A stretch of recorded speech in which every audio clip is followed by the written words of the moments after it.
विश्ववंदनीय महावीर भगवान की गुरु नाम गुरुदेव आचार्य भगवंत श्री विराट सागर जी मुनि महाराज की वर्तमान पट्टाचार्य आचार्य भगवंत श्री विशुद्ध सागर जी मुनि महाराज की दीक्षा प्रदाता आचार्य परमेष्टि श्री विभव सागर जी महाराज की आचार्य मानव स्वामी की भक्तांबर स्तोत्र की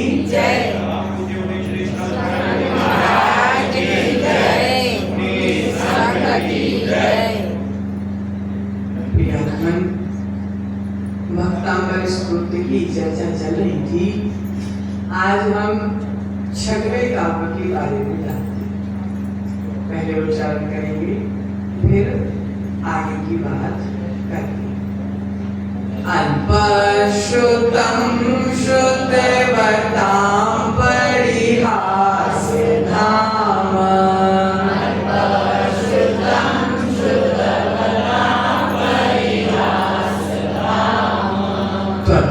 त्वद्भक्तिरेव मुखरी कुरुते बलान्मा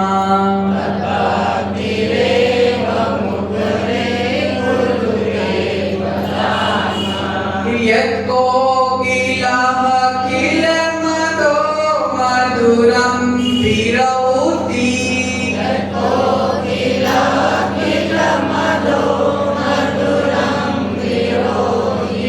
तच्चामृचारुकलिकानिकरैकहेतुः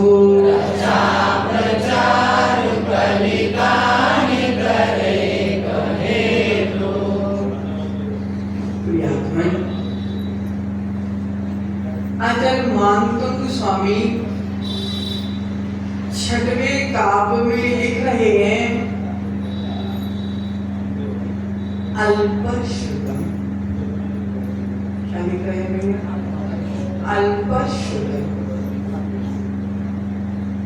आचार्य भगवंत यहाँ पर इस भक्तांबर स्तोत्र की रचना क्यों हुई, इस रचना के पीछे का कारण बता।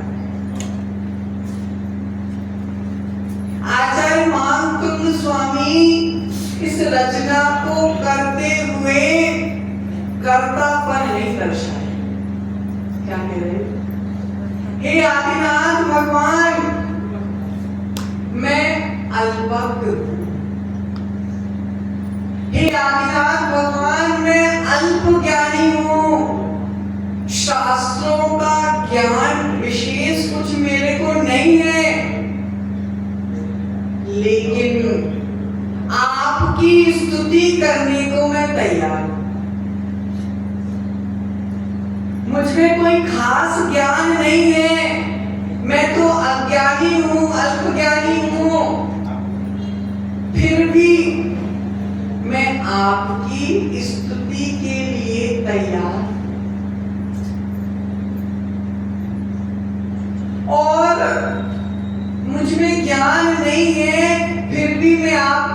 स्तुति कर रहा हूं तो जितने ज्ञानी विद्वान हैं उन सबका मैं हंसी का पात्र बन रहा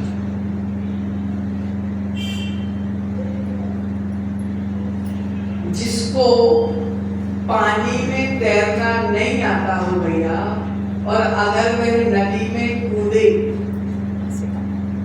तो हंसी का पात्र। जिसके भीतर ज्ञान नहीं है, जिसके भीतर अज्ञान ही अज्ञान भरा है, अगर वह प्रभु की स्तुति कर रहा है, स्तुति की रचना कर रहा है, तो ज्ञानियों की हंसी का पात्र बन रहा है। इतने महान आचार्य क्या कहते हैं, मुझ में ज्ञान नहीं है फिर भी मैं आपकी स्तुति कर रहा हूं, विद्वानों के माध्यम से मैं हंसी का पात्र बन रहा हूं। मुझको आपके गुणगान करने की शक्ति नहीं है, मेरे भीतर प्रभु आपके गुणों का बखान करने की शक्ति नहीं है, लेकिन मेरी भीतर की जो भक्ति है वह मुझको भीतर से धक्का दे रही है। क्या कह रहे महात्मा स्वामी, मुझ में आपकी भक्ति करने की शक्ति नहीं है, लेकिन मेरे भीतर की भक्ति मुझको धक्का दे रही है कि जा प्रभु की भक्ति कर। और देखो भक्ति का प्रभाव, देखो भक्ति का चमत्कार। शक्ति ना होने के बाद भी भीतर की भक्ति के माध्यम से ऐसे महान काव्य की रचना। शक्ति नहीं, मात्र क्या है, भक्ति। शक्तिमान बड़े से बड़े काम को नहीं कर सकता, शक्तिमान बड़े से बड़े काम को नहीं कर सकता, लेकिन भक्तिवान बड़े से बड़े काम को भी कर लेता। अभी आचार्य भगवत विद्यासागर जी ने एक नई प्रथा प्रारंभ की थी, हाईक्यू की प्रथा प्रारंभ की थी। उसी प्रथा में पूज्य गुरुदेव ने भी बहुत सारे हाईक्यू लिखे। उसमें एक छोटा सा हाईक्यू लिखा था आशीषी ने, वाह रे बल, ध्यान से सुनना, वाह रे बल कोटि शिला उठा ली,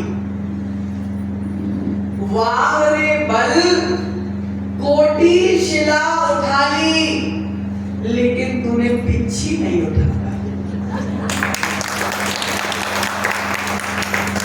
क्या लिखा, वाह रे बल तूने कोटि शिला उठा ली, लेकिन हल्की सी पिच्छी नहीं उठा पाई।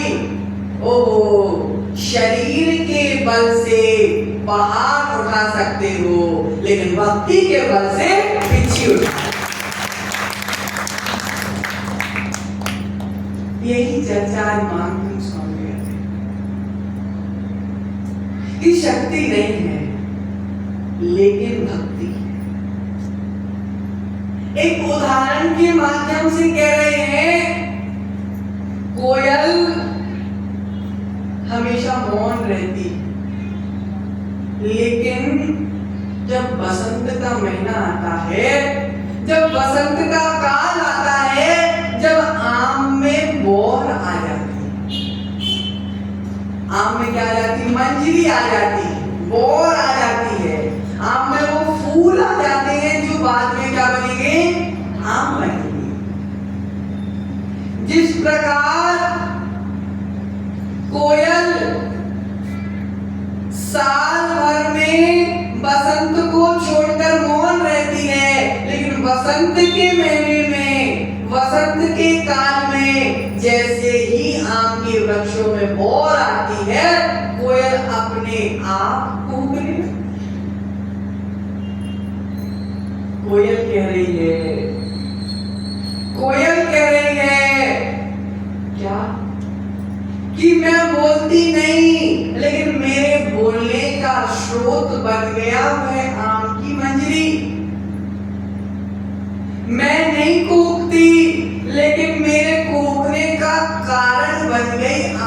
मंजरी, हे भगवान मैं भी इस स्तोत्र की रचना नहीं करता, इस स्तोत्र की रचना के पीछे कारण बन गई मेरे भीतर की भक्ति।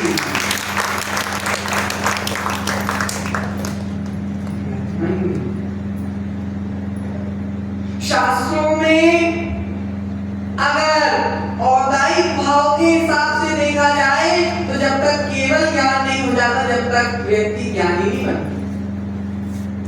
औदायिक भाव के हिसाब से देखा जाए तो जब तक केवल ज्ञान नहीं हो जाता, जब तक व्यक्ति ज्ञानी नहीं बनता। और अगर वैसे तो सम्यक ज्ञान चौथे गुण स्थान में हो जाता, लेकिन चौथे गुण स्थान में केवल ज्ञान नहीं होता। सम्यक ज्ञान चौथे गुण स्थान में हो जाता है, अर्थात चौथे गुण स्थान से जीव सम्यक ज्ञानी हो जाता है। इसके पीछे कारण है काय का?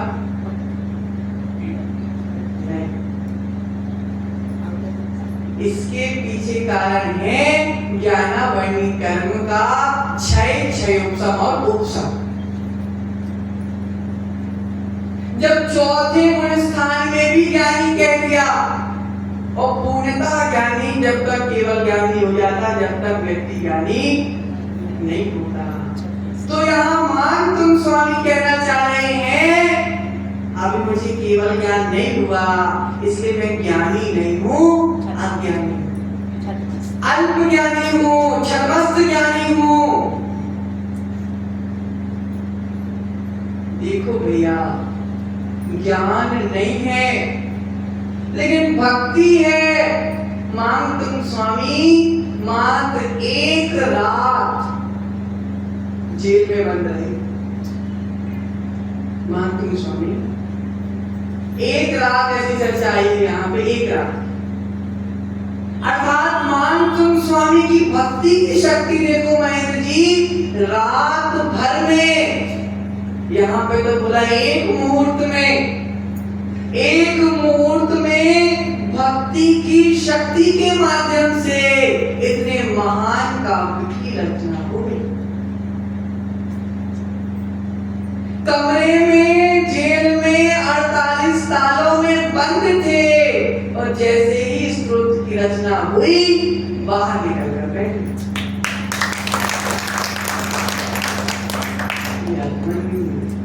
मैं अल्प ज्ञानी हूँ, सत्य है, क्योंकि महापुरुष अपने ज्ञान को गुप्त रखते हैं। बहुत प्यारा सूत्र दिया कि महापुरुष अपने ज्ञान को गुप्त रखते हैं। आचार्य कह रहे हैं कि भैया दीपक जी, खेत वाले का नाम आपका पंकज, दीपक जी तो हमें महाराज का नाम। पंकज जी खेत में खेती कर रहे थे और खुदाई करते समय घड़ा मिल गया। क्या मिल गया? लबालब भरा हुआ घड़ा मिल गया। किसको बताने जाओगे कि मुझको घड़ा मिला? बताइए पंकज जी, किसको बताने जाओगे कि मुझको घड़ा मिला? किसी को नहीं पता। किसी को अगर खेत में कोई निधि की प्राप्ति हो गई, वह किसी को बताने नहीं जाता, चुपचाप से छुपा के रख लेता और धीरे धीरे उसका उपयोग करता, दूसरे के ऊपर उपयोग बाद में करता, पहले अपनी उपयोग में उसका उपयोग। जिस प्रकार किसी को निधि मिल जाए तो वह उसको गुप्त रखता है, उसी प्रकार जिसको ज्ञान निधि मिल जाए ऐसे महापुरुष अपने ज्ञान को भी गुप्त रखते हैं।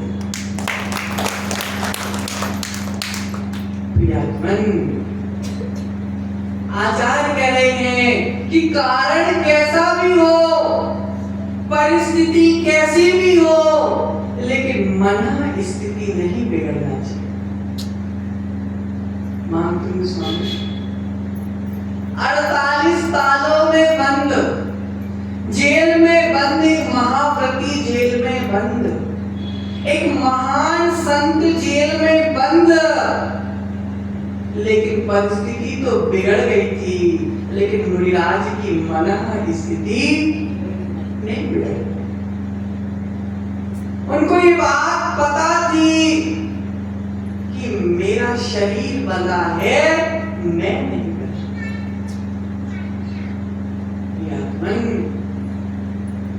कोयल 10 माह मौन रहती है, लेकिन वसंत के महीने में जब आम में बौर आती है तो अपने आप कूकने लगती है। उसी प्रकार हे जिनेन्द्र देव, आपकी भक्ति मुझे वाचाल बना दे। क्या कह रहे मीरा? आपकी भक्ति मुझे वाचाल बना रही है, मुझसे कह रही है कि मुनिराज आगे बढ़ो। क्या कह रही? आगे बढ़ो, मैं तुम्हारे साथ हूं। भक्ति कह रही है आप आगे बढ़िए, मैं आपके साथ हूं। प्रियात्मन, अन्यथा आचार्य कह रहे हैं मेरे पास इतना ज्ञान नहीं है कि मैं इस प्रकार के स्तोत्र की रचना करूं। इस स्तोत्र की रचना विराट भैया महात्मा गोस्वामी ने नहीं की। आचार्य क्या कह रहे हैं? इस स्तोत्र की रचना महात्मा गोस्वामी ने नहीं की। इस स्तोत्र की रचना महात्मा गोस्वामी की भक्ति ने की, क्योंकि महात्मा गोस्वामी में तो शक्ति ही नहीं। ऐसा वो कह रहे, हम भी कह रहे। महात्मा गोस्वामी कह रहे मेरे भीतर शक्ति नहीं है, लेकिन मेरे भीतर की भक्ति जो है उसकी शक्ति अपरंपार है।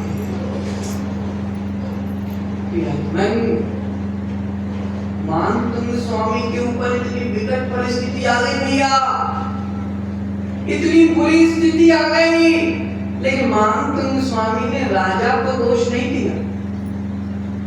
महात्मा गोस्वामी ने जनता को, प्रजा को दोष नहीं दिया कि मुझको बंद कर दिया, प्रजा का एक भी व्यक्ति आगे मुझको बचाने नहीं आया।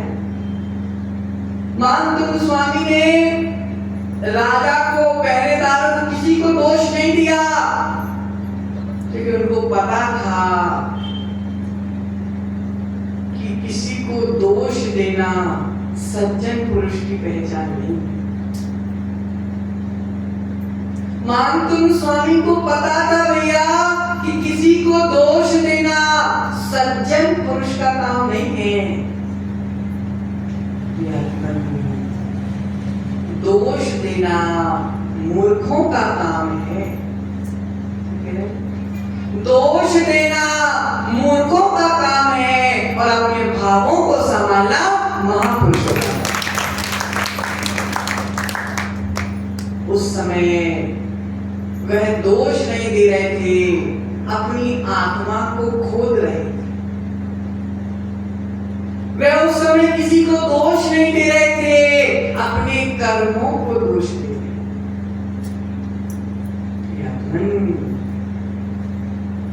निमित्त बिगड़ जाए चल जाएगा, लेकिन उपादान नहीं। निमित्त बिगड़ चुका था भैया, गुस्सा आने के लिए, दोष देने के लिए सारी स्थिति सामने आ गई थी, लेकिन उन्होंने बोला यह स्थिति बदल जाएगी, लेकिन अगर मेरे मन की स्थिति बिगड़ गई तो मेरे भाव खराब हो जाएंगे। मात्र और मात्र दृष्टि का फेर है,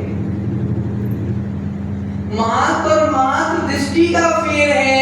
व्यक्ति वही है, अगर उस व्यक्ति से हमको राग हो गया, बालचंद जी भाभी कितनी भी खराब हो दोष नहीं दिखते, भाभी कितनी भी खराब हो लेकिन दोष नहीं दिखते, और दूसरी भाभी कितनी भी अच्छी हो गुण नहीं दिखते। क्यों भाभी? बालचंद जी कैसे भी हो, जैसे भी हैं अच्छे हैं, और दूसरा अगर अच्छा भी है तो बुरा है। क्यों? ये अच्छा और बुरा के भाव क्यों आए? क्योंकि वालचंद जी से राग था तो उनके दोष भी गुण के रूप में दिख रहे थे, और दूसरे व्यक्ति से द्वेष था तो उसके गुण भी दोष के रूप में दिख रहे। अगर मानतुंग स्वामी राजा को दोष देने लगते तो मन में द्वेष नहीं आता क्या? अगर मानतुंग स्वामी प्रजा को दोष देने लगते तो द्वेष भाव नहीं आता क्या? मुनिराज ने बोला राग करूंगा तो भी भाव खराब हो जाएगा, द्वेष करूंगा तो भी भाव खराब हो जाएगा, इसलिए ना मुझे राग करना है ना मुझे द्वेष करना है, मुझे तो वैराग में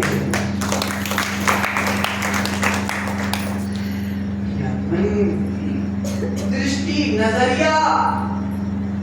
आचार्य कहते हैं जैसी नजरिया होती है वैसे नजारे होते हैं। जो स्वामी की मम्मी जैसी नजरिया होती है वैसे नजारे होते हैं। नजरिया अच्छी है तो नजारे भी अच्छे दिखते हैं, नजरिया बिगड़ गई तो नजारे भी बिगड़ जाते। सत्य का उजागर हो गया, कोई परिस्थिति नहीं बुला रही, किसी कितनी भी विकट से विकट परिस्थिति क्यों ना आ जाए, लेकिन मन को संभालना हमारा परम कर्तव्य है। और उस कर्तव्य को आचार्य मानतुंग स्वामी ने बहुत अच्छे से निभाया। कोई यश की कामना नहीं, कोई प्रसिद्धि की कामना नहीं, इतने बड़े काव्य की रचना हो गई। ऐसे काव्य को रचना ना भूतो ना भविष्य, ऐसे काव्य की रचना बिल्कुल भैया ना भूतो ना भविष्य थी, एकदम यूनिक काव्य मुनिराज ने रच दिया, दुनिया से अलग। अर्थात ऐसा काव्य कोई दूसरा, अर्थात अगर बोला जाए अद्वितीय काव्य को मुनिराज ने रख दिया, लेकिन लिखने के बाद क्या कह रहे? अलबश मैं अज्ञानी। ओहो, मुनिराज की उदारता देखो, ना यश की कामना, ना तारीफ की कामना, ना प्रशंसा की कामना, मेरा नाम ऊंचा होना चाहिए, ऐसी कोई कामना नहीं। क्योंकि जहां कामना है वहां पाप है, और जहां भावना है वहां पुण्य है।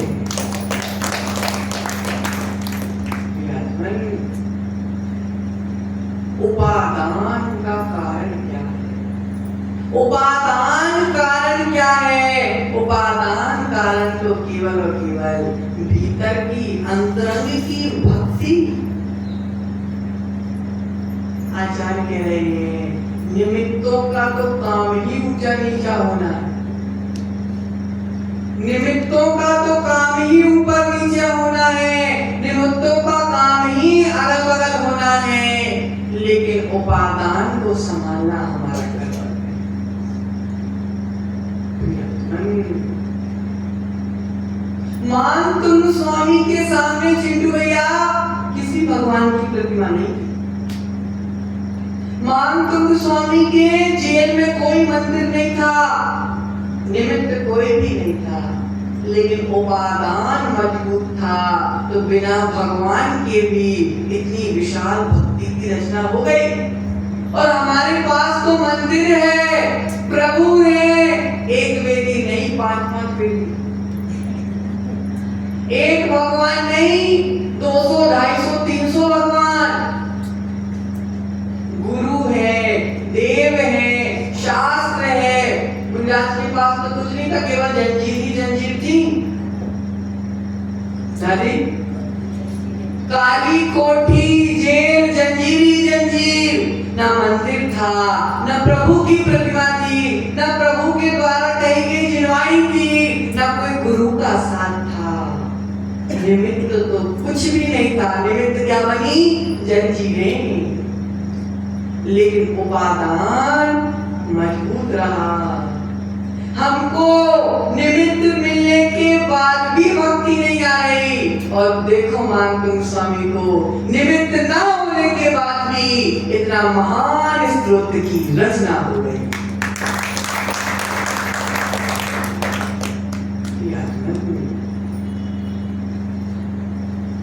एक चित्रकार भैया, विराट भैया, भाभी मायके में गई, लेकिन घर में बैठी रहोगे तो भी दिन भर भाभी भाभी दिखती है। भाभी के हाथ का भोजन, भाभी कैसे चलती है, भाभी कैसी साड़ी पहनती है, भाभी को क्या पसंद है, भाभी को क्या पसंद नहीं है। सामने भाभी नहीं है, लेकिन सामने ही सामने भाभी।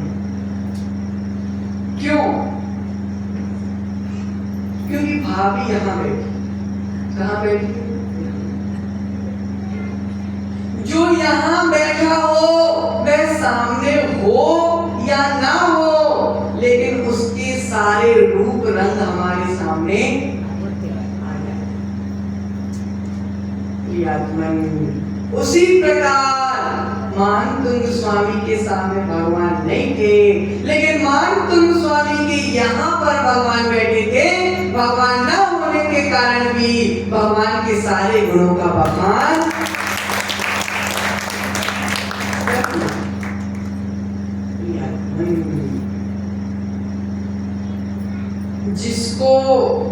जिसने तैरना सीखा हो वह कभी ना कभी तो पानी में उतरा हो। जिसने तैरना सीखा हो वह कभी ना कभी तो पानी में उतरा होगा। जल में उतरे बिना तैरना नहीं सीख सकता। क्यों भैया?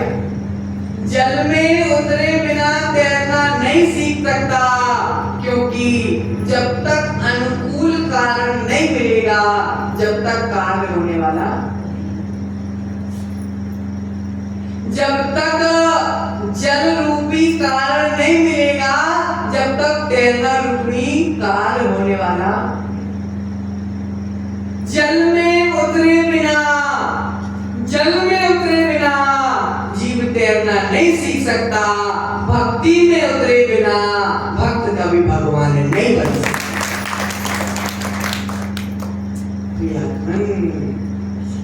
आज तो देखो आपके पास साधु भी, आपके पास देव भी है, आपके घर के पास में मंदिर भी है। इतने निमित्त मिलने के बाद भी अगर हमने इन निमित्त का उपयोग नहीं किया तो हमने अपने पुण्य को बर्बाद कर दिया। साधु का मिलना भैया पुण्य, प्रभु के दर्शन मिलना पुण्य, जिनवाणी का वाचन मिलना पुण्य, घर के पास में मंदिर होना पुण्य। और अगर हमने उसका, इस निमित्तों का भी सही उपयोग नहीं किया तो हमने अपने पुण्य को बर्बाद कर दिया, पुण्य का वेस्टेज कर दिया। उल्टा अगर इस निमित्तों का सही उपयोग किया होता तो पुण्य खर्चा तो हुआ, पैसा दोगे तो सामान मिलेगा, पुण्य दोगे तो प्रभु के दर्शन मिलेंगे। भैया, पैसा दोगे तो सामान मिलेगा और पुण्य दोगे तो प्रभु के दर्शन मिलेंगे, पुण्य दोगे तो गुरु के दर्शन मिलेंगे, पुण्य दोगे तो जिनवाणी सुनने मिलेगी। लेकिन जितना पुण्य दोगे उससे डबल पुण्य आपके पास आ जाएगा। और अगर तुम्हें पुण्य तो दिया, दर्शन मिल भी गए, लेकिन अगर भक्ति नहीं है तो तुम्हारे पुण्य देने का मतलब नहीं। यही बात समझा रहे। शहरों में किसके पास गाड़ी नहीं, शहरों में किसके पास पैसे नहीं है, लेकिन फिर भी मंदिर नहीं जाते। शहर में ऐसे व्यक्ति भी हैं जिनके पास गाड़ी नहीं है लेकिन वह रोज मंदिर जाते, और शहर में ऐसे व्यक्ति हैं जिनके पास गाड़ी भी है तो भी मंदिर नहीं जाते। अर्थात जिनके पास गाड़ी नहीं है अगर वे मंदिर जाए तो उनके लिए क्या बोला जाएगा कि निमित्त उनके पास नहीं है लेकिन उपाध्याय उनने अपना संभाल लिया। उनके पास गाड़ी रूपी निमित्त नहीं है लेकिन वह मंदिर जाके अपने उपादान को संभाल ले रहे हैं, लेकिन जिनके पास गाड़ी है वे मंदिर नहीं जा रहे। अतः निमित्त तो है लेकिन तुम्हारा उपादान, आचार्य कह रहे निमित्त हो या ना हो लेकिन उपादान को हमेशा संभालना चाहिए। आचार्य कह रहे हैं कि अपनी दृष्टि को साधनों से दूर करके साधु पर लगाइए। अपनी दृष्टि को साधनों से दूर करके साध में लगाइए। साध में लगाओगे तो पुण्य होगा और पुण्य के माध्यम से साधन अपने आप प्राप्त होगा। कार्य की सफलता के लिए क्या बोला जाता? द्रव्य, क्षेत्र, काल और भाव। अब ये द्रव्य, क्षेत्र, काल ये तीन साधन हैं। द्रव्य, क्षेत्र, काल ये साधन है और जो भाव है वह साध है। जिसने अपने भाव को संभाल लिया उसके पुण्य से द्रव्य, क्षेत्र, काल भी अनुकूल प्राप्त हो गया। जिसके भीतर भक्ति है, कोयल के भीतर आम के बोल के प्रति भक्ति है तो वह अपने आप खींची चली आती है। जिस प्रकार कोयल के भीतर आम्र के प्रति भक्ति है तो कोयल आम के वृक्षों के प्रति कुहकुहा के अपने आप पास में आ जाती है। उसी प्रकार अगर हमारे भीतर प्रभु के प्रति भक्ति है तो वो व्यक्ति हमको अपने आप मंदिर में खींचकर ले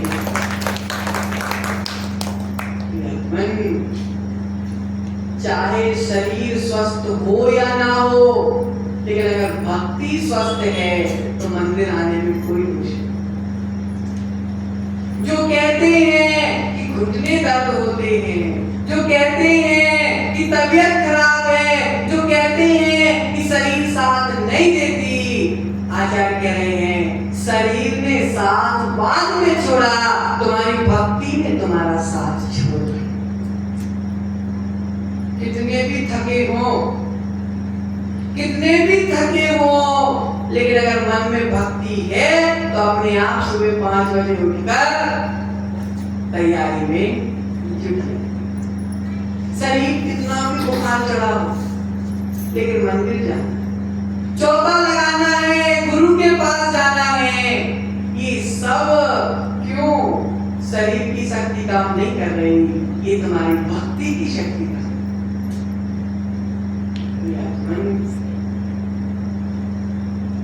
जो ज्ञानी पुरुष है, जो ज्ञानी पुरुष है वह व्यवस्था को नहीं देखता। सुन भैया, हमारी दीक्षा हो रही थी जब आचार्य जी ने बोला कि भैया हम आपको व्यवस्थाएं नहीं दे पाएंगे, क्या दीक्षा छोड़ के चले जाओगे क्या? ऐसा प्रश्न पूछा। हम आपको व्यवस्था नहीं दे पाएंगे तो क्या आप दीक्षा छोड़ के चले जाओगे क्या? हमने कहा नहीं। क्यों? आज इसी ने पहले ये सूत्र सिखा दिया था। हमने बोला आज इसी जैसी व्यवस्था होगी हम वैसी व्यवस्था में व्यवस्थित हो जाएंगे। आज इसी का शुरू से ही सूत्र था कि भैया व्यवस्था में व्यवस्था मत बनाना, ये व्यवस्था अच्छी नहीं है, हमको दूसरी व्यवस्था चाहिए। ये कमरा अच्छा नहीं है, हमको दूसरा कमरा चाहिए। ये माइक अच्छा नहीं है, हमको दूसरा माइक चाहिए। ये स्टेज अच्छा नहीं, हमको दूसरा स्टेज चाहिए।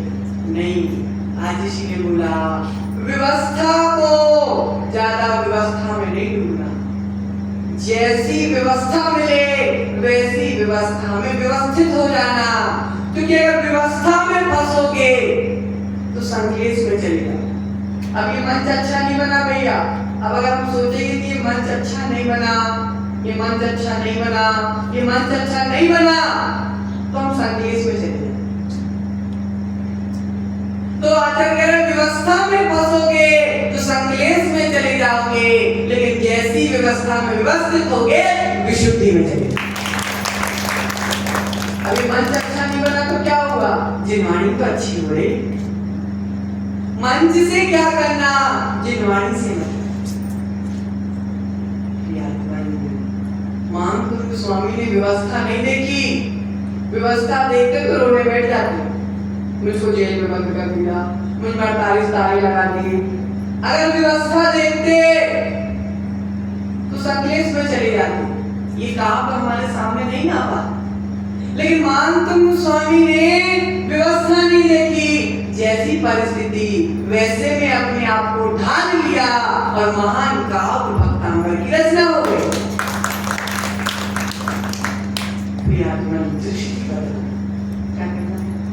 दृष्टि बदलना है।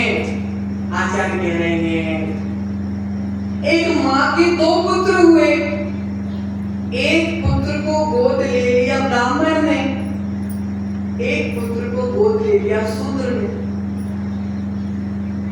अब ब्राह्मण जिस पुत्र को ब्राह्मण ने गोद लिया वह मुख से जब भी बोलता है तो ब्राह्मण की भाषा नहीं बोलता, और शूद्र को जिस पुत्र को शूद्र ने लिया वह जब भी मुख से बोलता है तो शूद्र की भाषा बोलता है। संगति का असर, संगति का असर। एक तोता एक दुकान से 2 तोते मिले, एक पहुंच गया राजा के पास, एक पहुंच गया डाकू के पास। राजा का तोता राजा की भाषा बोलता है, डाकू का तोता राजा का तोता बोलता है आओ आओ बैठो बैठो। क्या बोलता है भैया, आओ आओ बैठो बैठो। और डाकू का तोता बोलता है लूटो मारो काटो पीटो। ये उसकी क्या गलती, क्योंकि वह तोता निमित्त के पीछे चला गया। निमित्त मिल गया कौन, डाकू।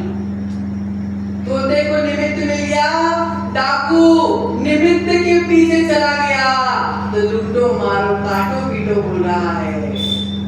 और अगर उसी समय अपने उपादान को संभाल लेता तो बोलता नहीं, लूटो मारो काटो पीटो गलत है। मन संगति।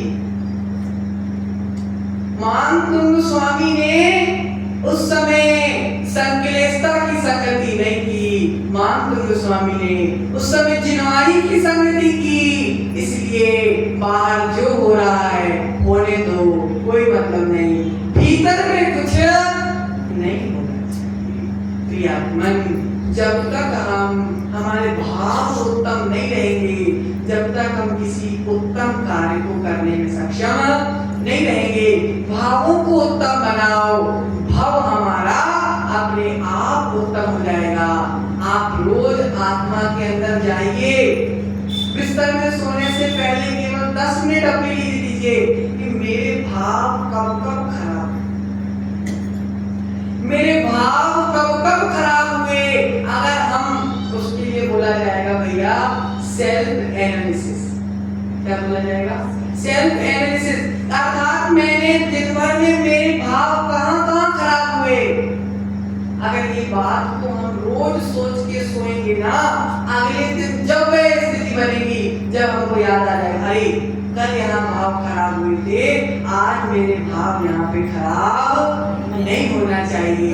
इसी तरह मेरे भाव कब पवित्र हैं, मेरे भाव कब अपवित्र हो रहे हैं, ये बात को अगर हमने समझना प्रारंभ कर लिया तो हम अपने उपादान को संभाल लेंगे।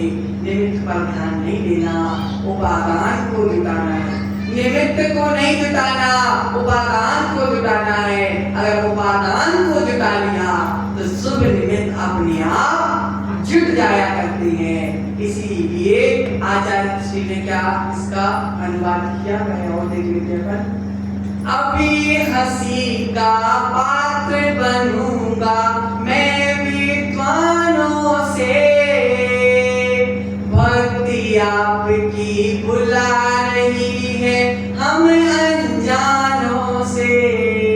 अभी मैं हंसी का पात्र बनूंगा विद्वानों के बीच में, तो विज्ञान तो है नहीं, और इतने महान स्तुति को मैं करने के लिए जा रहा हूं, तो मैं हंसी का पात्र तो बनूंगा, लेकिन मैं क्या करूं, हंसी मुझको दिख नहीं रही। क्या कह रहे आचार्य, मैं क्या करूं, मुझे विद्वानों की हंसी दिख नहीं रही है।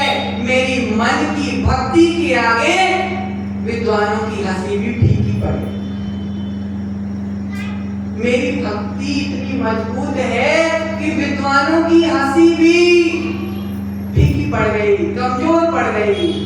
कोयल कूके रही जो वन में, हाँ वसंत आया। कोयल की आवाज आने लगे तो पता चल जाता है कि वसंत आ गया।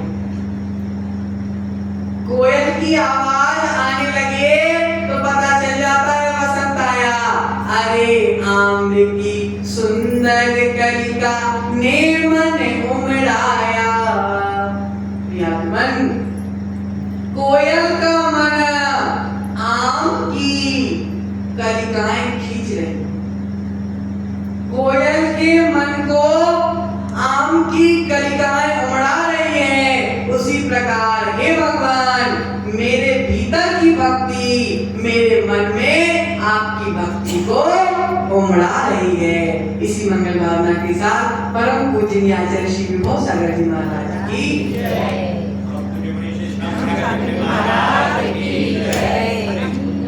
जावाणी के